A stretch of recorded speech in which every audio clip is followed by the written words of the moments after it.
Hej, jeg hedder Lars Mollerup Degn og er landsleder af Areopagos i Danmark. Jeg vil gerne invitere dig til vores sommerfestival Mærk Livet i Haslev den 26. til 28. juni. Med det tema der ønsker vi at sætte fokus på den kreative spænding, som er imellem på den ene side at søge hvile, fordybelse, kontemplation og bøn, og så på den anden side at være aktiv til stede i verden og virke og forsøge at gøre en forskel. Livet er jo en vekselvirkning mellem de to yderpunkter, som et åndedrag.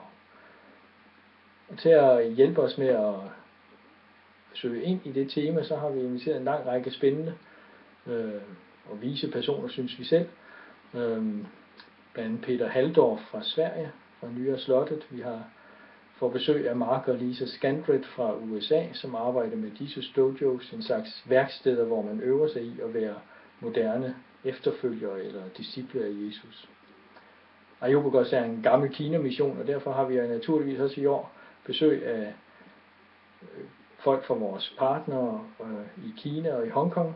De kommer både med musik og med workshops og undervisning.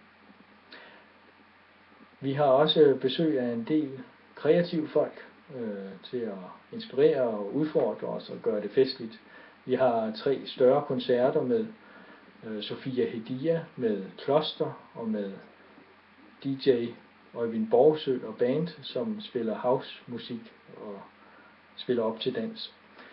Og så har vi selvfølgelig en masse musikalske indslag undervejs og fællessang. Vi håber på, at der kommer rigtig mange, og især håber vi på mange unge i år, og derfor har vi lavet en helt særlig favorabel pris for unge under 25 eller studerende. Hvis man vil bo på sovesal, så kan man være med for 500 kroner for det hele. Og hvis man finder 4 andre betalende unge, så kommer man selv gratis med. Så på gensyn i Haslev i juni til at mærke livet.